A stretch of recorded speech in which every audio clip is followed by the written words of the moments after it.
비소서. 내 생명이 참 사랑의 향기로 한 데마다 풍겨나게 하소서. 예수 샤론의 꽃 나의 맘의 사랑으로 비소서. 샤론의 꽃 예수 이 세상에서 어느 꽃과 비교할 수 없을까. 나의 삶의 한결같은 은혜와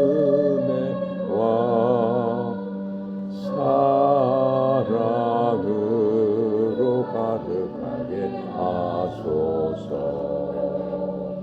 예수 샤론의 꽃 나의 맘의 사랑으로 비소서. 내 꽃 예수 모든 질병을 한이 없는 능력으로 고치사 고통하며 근심하는 자에게 크신 힘과 소망 내려주소서. 예수 샤론의 꽃 나의 맘의 사랑으로 비소서.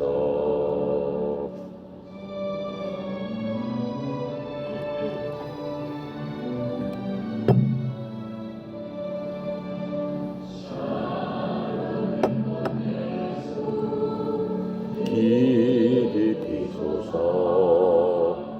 주의 영광이 땅 위에 가득해 천하 만민 주 왕 앞에 엎드려 경배하며 영광 돌릴 때까지. 예수 샤론의 꽃 나의 맘의 사랑으로 비소서. 아멘. 시간에 이어서 예수님은 누구신가라고 하는 겁니다. 예수님을 아는 것이 생명의 근원입니다. 예수님을 모른다는 것은 참으로 불행한 일이죠. 불행한 일은 시간이 지나면 회복되지만 예수님을 몰라서 불행하게 되는 것은 영원히 정말로 불행하게 되는 겁니다. 그 불행의 결과는 결국은 하나님과 같이 못 있고 하나님으로부터 분리되는 겁니다. 하나님께서 너는 저기 가서 살아라, 나하고는 상관이 없다 라고 하는 소리를 듣게 된다는 겁니다. 그래서 우리가 어떻게든지 길을 쓰고 예수님을 알려고 노력하는 사람이 정말로 복된 사람입니다. 예수님을 안다는 말씀은 바로 그것을 복음이라고 하는 거죠. 그러니까 사람들이 목숨 걸고 전 세계로 다니면서 선교사들이 목숨 걸고 성경책 들고 이 하나님의 말씀을 어떻게든지 사람들에게 전하려고 하는 이유가 바로 거기에 있는 겁니다. 이제 예수님께서 여러 가지 많은 기적을 행하는 것을 보여주세요. 죽은 자를 일으키고 병든 자를 고치고, 저 마귀, 하나님을 대적하는 게 마귀잖아요. 그 마귀는 가는 곳곳마다 예수님께서 말씀으로 물리쳐요. 우리 예수님 자체를 마귀들이 먼저 알아요. 사람들보다 마귀도 영적인 존재이기 때문에 사람들보다 훨씬 예수님에 대해서 잘 알아요.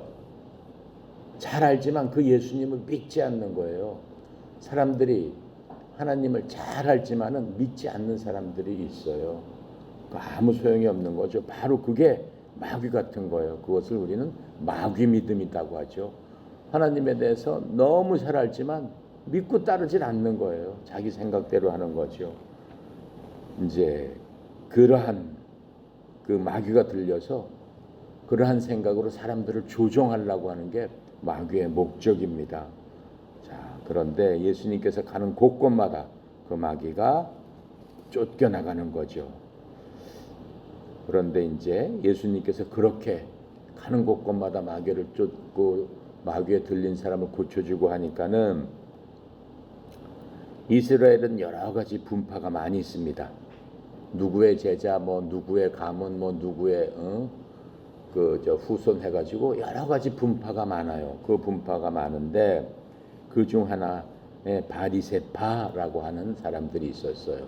근데 이 사람들은 이스라엘을 지배하는 그 분파 중에서도 굉장히 힘이 있는 분파 중에 하나였습니다. 그 사람들, 그 분파에 속한 사람들을 바리새인 이렇게 얘기를 합니다. 바리새인이라는 뜻은 분리되었다. 그러니까는 자기네들은 다른 그 유대 민족 중에 이스라엘 사람 중에서도 우리는 뭔가 그 사람들하고는 다른 사람들이야 스스로 이렇게 생각하는 사람들입니다. 하지만 그 사람들을 이렇게 보면은 지혜도 많고 성경의 지식도 남다르게 굉장히 뛰어났습니다. 또 그 사람들은 모세가 전해준 율법을 죽기 살기로 지키는 사람들이에요. 그래서 이 사람들은 모세 율법에다가 모세 율법을 지키기 위해서는 우리가 꼭 이런 일을 해야 됩니다 라고 해서 꼭 해야 될 일 365가지 해면은 안 되는 일 270 몇 가지 해서 그 600 몇 가지를 다 만들어 놓고 스스로 만들어 놓고 그것을 지키고 다른 사람들한테도 지키기를 강요하는 거예요. 그것을 안 지키면은 저놈들은 구원받지 못할 놈들 이렇게 생각을 하면서 자기네들은 거룩하고 자기네들이 최고다 이러는 사람들이에요. 그래서 그 사람들은 일주일에 두세 번씩 금식을 합니다. 또 열심히 기도를 합니다. 또 율법에 나와 있는 대로 가난한 사람과 과부와 그 여행가과 이런 사람들을 열심히 도와줍니다. 또 율법에서는 히브리 사람들, 유대인들, 그 이스라엘 사람들은 이방인들하고 접촉하지 말라고 그랬어요. 하나님을 믿지 않는 사람들하고는 관계를 하지 말라고 그랬어요. 그래서 이방인들과는 결혼을 할 수가 없어요. 그리고 그 사람들과는 같이 밥을 먹어서도 안 되는 겁니다.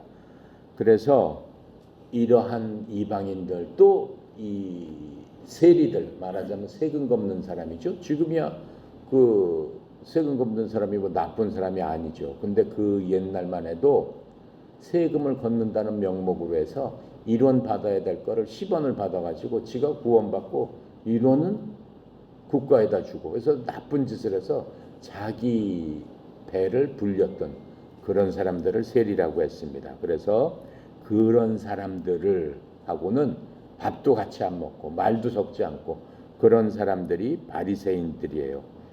그래서 맨 처음에는 그 사람들이 굉장히 많은 그 신뢰를 받았고 존경을 받았어요. 하지만 그 사람들이 그것을 자기의 지위로 생각했어요. 그럴수록 사람들이 다른 사람을 진정으로 도와주고 해야 되는데 사람들이 존경하고 막 하니까 겉으로만 그러는 거야. 그러면서 어디 가나 자기가 최고라고 생각하는 거야. 그 다른 사람을 자기보다 아주 밑으로 보는 거란 말이에요. 그렇게 함으로써 이 사람들이 이제 국민들한테는 애해하지만 사람들도 마음속으로는 그 사람들의 겉으로는만 그렇고 사람들이 겉하고 속이 다른 거를 위선자라고 하죠. 그런 위선자고 자기가 최고라고 하는 그러한 교만으로 가득 찬 사람이고 그리고 실제로 자기는 지키지도 않으면서 다른 사람들을 뭐 지키라고 하면서 자기 욕심만 채우는 그런 사람으로 변질이 됐습니다. 그래서 예수님께서 다니시면서 그 바리새인들에 대해서 굉장히 말씀을 많이 하셨어요. 바리새인처럼 살면 결코 안 된다. 결코 천국에 들어가지 못한다라고 굉장히 말씀을 많이 하셨어요. 그랬더니 이 사람들이 어떻게 했어요?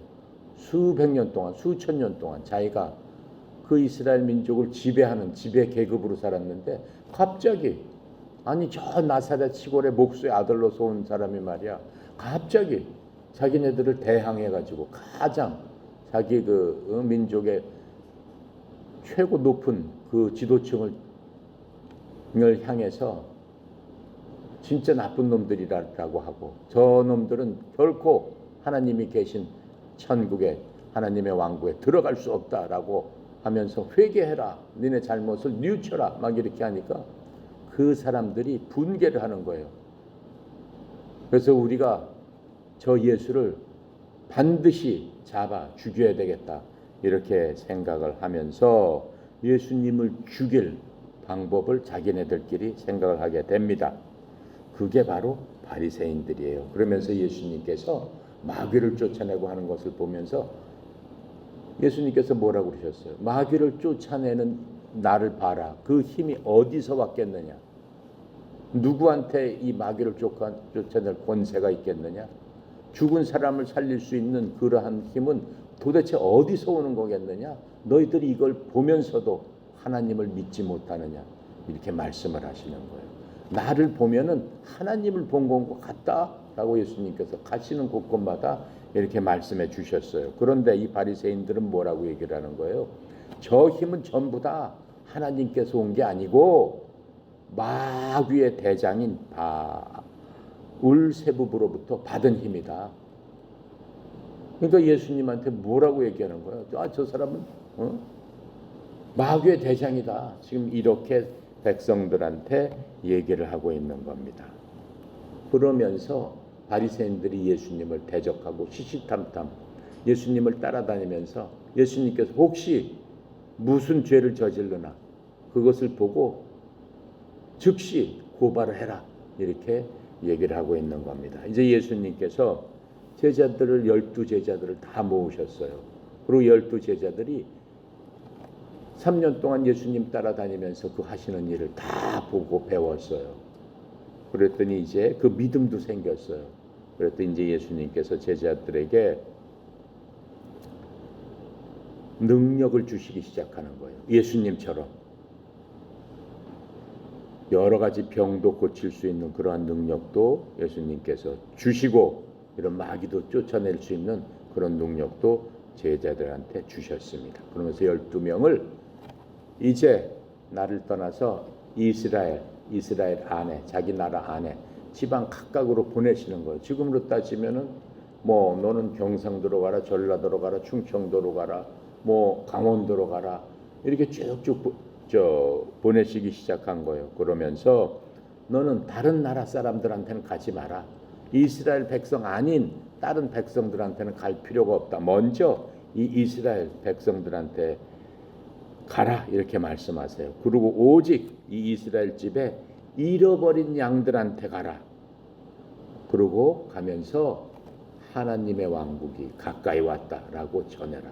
즉 예수님께서 지금 여기 계시니까 하나님이신 예수님이 계시니까 예수님을 전해라 지금 이렇게 얘기를 했습니다. 잃어버린 양들한테만 가라. 그게 무슨 얘기예요? 하나님께서 이스라엘 백성 아브라함을 통해서 이스라엘 백성을 택하시고 그 당시도 우리나라 있었죠. 우리나라는 한반도에 지금 우리 산 쪽에 우리나라 백성도 우리 조상들도 있었죠. 근데 이쪽으로 가라고 한 게 아니에요. 오직 그 예수님이 태어난 그 나라에서만 전해라 이렇게 말씀하셨어요. 그러시면서 그 이스라엘 백성들을 양이라고 그랬어요. 잃어버린 양, 즉 구원받지 못해서 하나님한테서 떨어진, 하나님은 목자시란 말이에요.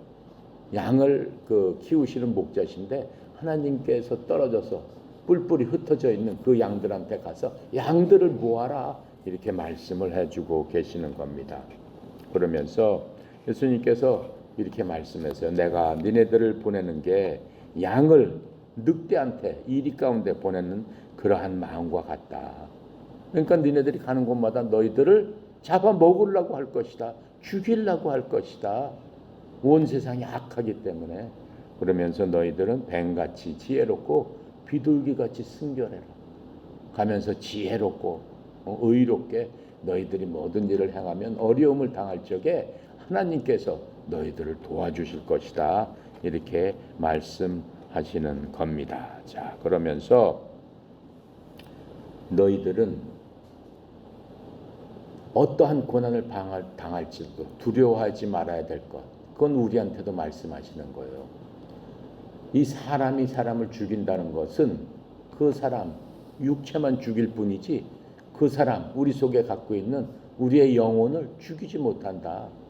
영혼은 영원히 사는 것인데 그 영혼을 죽일 수 있는 분은 오직 하나님이시니까는 오직 하나님만 믿어라. 너희들을 영원히 살게 해주실 것이다. 이렇게 당부하시면서 제자들을 이제 보내셨던 겁니다. 그러면서 그 하나님께서는 어떻게 너희 머리카락까지도 세시는 그러한 분이심입니다. 이렇게 말씀하시면서 제자들에게 믿음으로 잃어버린 양을 위해서 헌신을 해라. 이렇게 말씀하십니다. 그러면서 예수님께서 많은 기적을 행하셨잖아요. 내가 여태까지 얘기한 것 엄청난 많은 기적을 행하셨어요. 근데 어디서 가장 많이 행하셨냐면 가버나움이라는 도시, 갈릴리 밑에 있는 가버나움이라는 도시를 많이 가셔서 거기에서 특별히 많은 기적을 행하셨는데도 거기에 있는 사람들이 회개하고 하나님을 제대로 믿지 않는 거예요. 그랬더니 하나님께서 그 가버나움을 보면서 굉장히 실망을 하시는 겁니다. 내가 지옥에 결국은 지옥에 떨어질 것이다. 회개해라. 다시 한번 말씀을 해 주시는 겁니다. 그러면서 사람들한테 이 말씀을 하게 하세요. 이 땅에서 너희들이 살면서 누구나 어렸을 때부터 죽을 때까지 수고하고 무거운 짐을 지고 살게 된다. 초등학생은 초등학생부터 수고하고 무거운 짐이 있어요. 중학교 가면 더 무겁습니다. 고등학교 가면 더 무겁습니다. 사회인이 되면 더 무겁습니다. 결혼을 하고 또 애도 낳고 하면은 점점 더 무거워지는 거예요. 왜? 남자들은 가장으로서, 요새는 여자들도 같이 돈을 벌고 가정을 세워나가고, 그렇죠? 그렇게 못하면 다 모든 게 경쟁이잖아요. 내가 비교 대상이 되는 거고. 그렇죠? 그래서 점점 살면서 무거운 일들이 점점 많아지는 거예요. 그랬더니 예수님께서 그 모든 짐을 진 모든 사람들아 다 내게로 와라. 그러면서 내가 너희에게 편안함을 주리라. 너희들이 쉬게 하리라. 왜? 나는 마음이 온유하고 겸손하니. 그게 무슨 말이에요? 나는 마음이 온유하고 겸손하다. 하나님은 그러신 분이다라고 하는 거예요. 마음이 온유하고 겸손하다. 무슨 뜻이냐면 세상 사람들은 누구랑 사귈 적에 자기보다 좀 더 나은 사람, 자기보다 좀 돈 많은 사람, 자기보다 더 학문이 많은 사람, 자기보다 뭔가 좀 뛰어난 사람, 그러한 사람을 존경하게 돼 있습니다. 그런 사람을 부러워하게 돼 있습니다. 그러한 사람을 친구로 사귀고 싶습니다. 근데 그런 사람들은 또 자기보다 못하다 그러면 깔보고, 그렇죠? 우습게 생각하고 친구로 생각하지 않는 게 세상입니다. 근데 하나님께서는 뭐라고 그래요? 그렇지 않다라고요. 나는 온유하고 겸손하다. 나는 오히려 더 낮고 불쌍하고 힘들고 어려운 그 사람들을 더욱더 내 친구로 내가 삼아주고 그 사람들하고 나는 얘기하고 싶고 그 사람들의 친구가 되어주고 싶고 라고 하시는 말씀입니다. 그러면서 너희 위에 내 멍에를 메고 내게 배워라. 내가 갖고 있는 세상의 멍에를 다 벗어버리고 내 멍에를 메라. 멍에라는 게 뭐예요? 여러분 시골에 가면 소가 코를 꿰어가지고 코에 이렇게 꿰어가지고 그 고삐로 이렇게 흔들죠. 그러면 그 고삐를 이렇게 흔들면 코가 아플 거 아니에요. 그러니까는 시키는 대로 이쪽으로 끌면 이쪽으로 가고 저쪽으로 그쪽으로 가고 그게 멍에라고 하는 거예요. 그래서 그 멍에를 메고 내게 배워라. 그 멍에를 메면서 나한테 배워라. 그게 무슨 거예요? 내가 너한테 알려주는, 내가 너한테 하라고 하는, 내가 성경으로 너한테 알려주는 바로 그것을 보고 나를 따르라. 거기에 순종해라. 바로 그 말씀하시는 거예요. 그렇다면은 그게 너희한테는 훨씬 쉽다. 이렇게 말씀해 주시는 거죠. 그래서 내 짐은 쉽고 가벼우니라 이렇게 말씀하세요. 그러니까 내가 갖고 있는 힘든 짐을 다 나한테 맡겨버려라라고 하는 거예요. 다 나한테 내려놓고 내가 얘기하는 대로 멍에를 코에 끼고 그 소가 그 허리에 이렇게 갈죠. 허리에 그 나무로 만들어서 이게 조종하는 거. 그것을 메고 나한테 와라. 지금 이렇게 말씀해주고 계시는 거예요. 그러시면서 지금 예수님께서 내가 하나님이고 내가 너희를 만든 사람이고 내가 너희들이 갖고 있는 염려와 근심과 걱정과 힘든 무거운 짐에 대해서 내가 다 알고 있다. 걱정하지 말아라. 이렇게 분명히 알려주고 계시는 겁니다. 그러면서 이제 또 예수님께서 안식일 날 회당에 들어가십니다.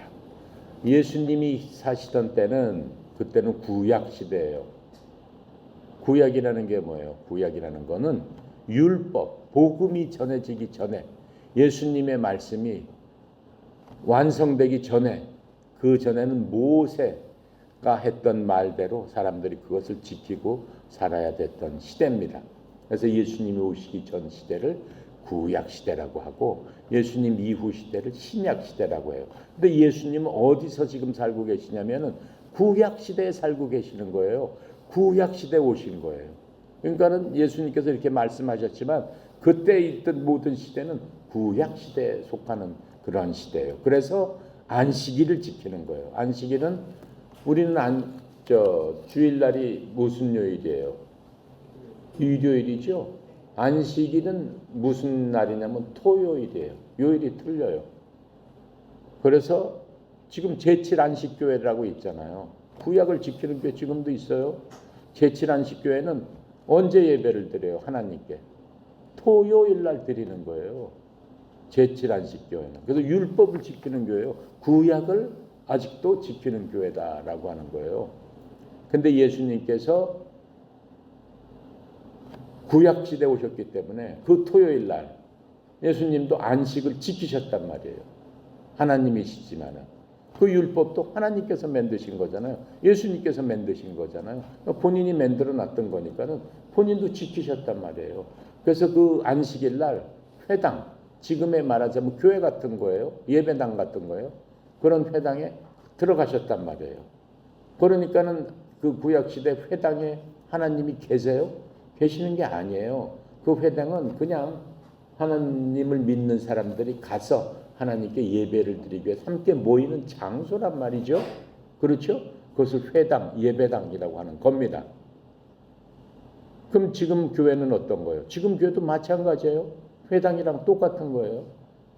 회당이랑. 지금 교회에 하나님이 계세요? 안 계세요. 그건 건물이에요. 그렇죠?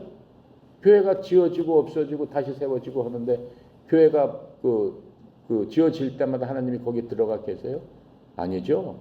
만약 들어가 계신다면 결코 한번 지어진 교회는 없어지면 안 되겠죠. 그러니까 사람의 힘으로 교회를 졌다 부셨다라고 한다면 하나님이 계셨다 안 계셨다 그러나 그게 아니죠. 그냥 건물인 거예요. 그래서 예수님께서 안식일 날 회당에 들어가셔가지고 근데 바리새인들이 아까 얘기를 했죠. 어떤 사람이라고. 자기네 전통 관습 수천 년 동안 내려오는 그런 것들을 모아가지고 다 율법을 지키기 위해서는 이런 것들을 해야 됩니다라고 정해놨다고 그랬죠. 그래서 바리새인들이 뭐라고 정했냐면 안식일은 무슨 뜻이냐면 하나님께서 6일 동안 세상을 다 만드시고 하루를 쉬셨다 그랬어요. 하루를 쉬신 날을 안식일이라고 그랬어요. 그게 토요일이에요. 그래서 토요일 날은 하나님께서 쉬셨으니까는 아무것도 하지 말아라. 모세가 준 율법에 보면은 아무 일도 하지 말고 너희 집에 있는 종들도 쉬게 해라 이렇게 써 있어요. 편히 쉬어라. 왜? 또 일을 하려면은 몸과 마음을 편히 쉬고 힘을 얻어서 잘 먹고 잘 자고 잘 쉬어서 그 다음 날 또 일을 해야 되지 않지 않느냐. 그러니까는 일하면 안 된다가 안식일의 기본이에요. 그러니까 바리새인들이 그걸 어떻게 해석했냐면은 안식일에는 음식도 하면 안 된다 이렇게 해석했어요. 집에서 뭐 밥하고 그것도 안 된다. 그것도 일이다 이렇게 했어요. 그럼 밥을 어떻게 먹습니까? 안식일에는 그 전날 다 해놔야 된다. 그냥 먹는 일만 해야 된다. 그리고 안식일에는 예를 들어서 집에서 100m 이상 걸어가면 안 된다. 그것도 일이기 때문에. 그리고 안식일에는 물건을 사는 것도 안 된다.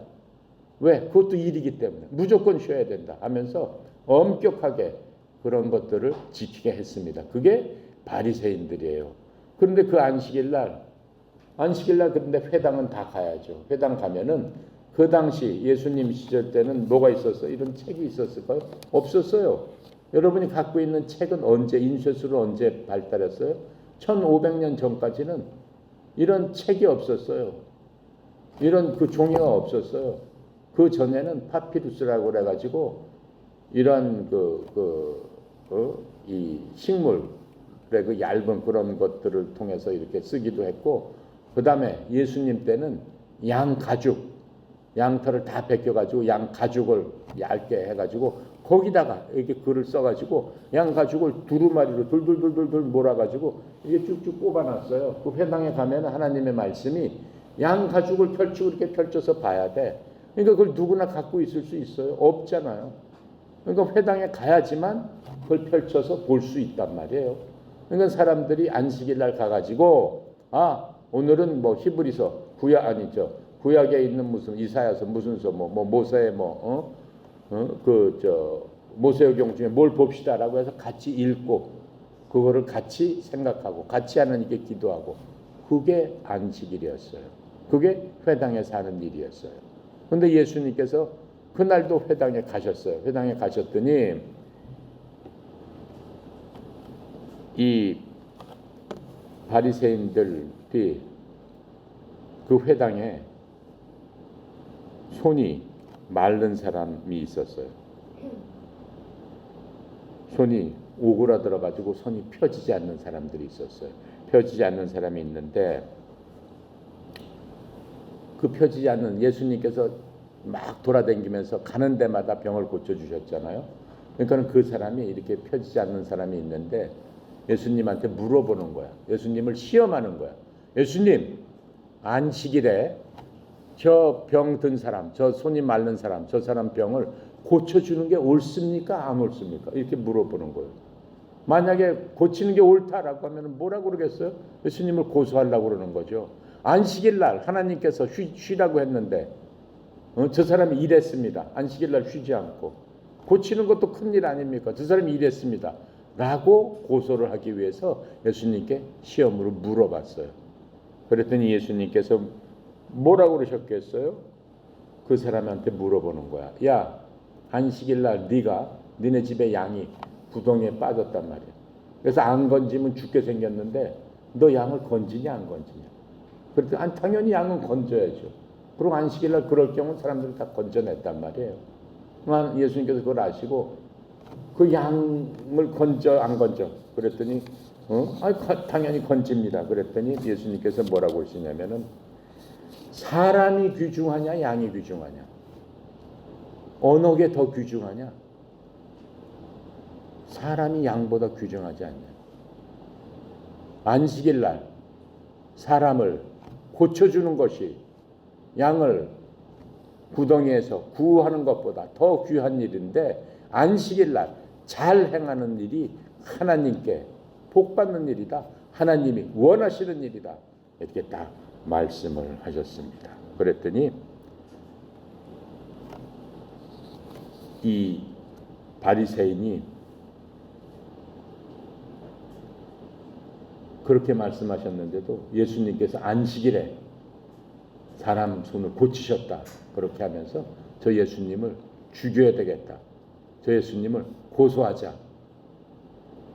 그 당시는 로마 사람들이 이스라엘을 지배하고 있었기 때문에 그 로마 사람들이 이스라엘 사람들이 고소하는 것에 대해서는 별로 상관을 안 했어요. 그냥 이스라엘 사람들은 니네들끼리 죽이든 살리든 니네들끼리 판단해서 니네들끼리 해결해라. 그랬으니까 이스라엘에는 공회라는 게 있었어요. 말하자면 지금의 국회 같은 거예요. 그러니까 이스라엘 사람들끼리 자치적으로 자기네들끼리 자기네 문제는 거기서 판단을 하는 거예요. 그래서 자기네들끼리 재판을 한 다음에 이 사람 사형입니다 라고 자기네들끼리 먼저 재판을 해요. 그거는 사람을 죽여야 되는 거니까는 그 재판 결과를 갖고 로마한테 갖고 가는 거예요. 로마 재판소에 갖고 와서 우리가 이 사람 사형시키려고 하니까 이 사람 사형시켜 주세요 하면 로마에서 이렇게 보고 별 얘기를 안 해요. 그래? 니네들이 사형시키라고 했으니까 사형 집행은 로마 군인이 하는 거예요. 로마 법대로. 그래서 예수님을 이제 죽이려고 노력하기 시작하는 겁니다.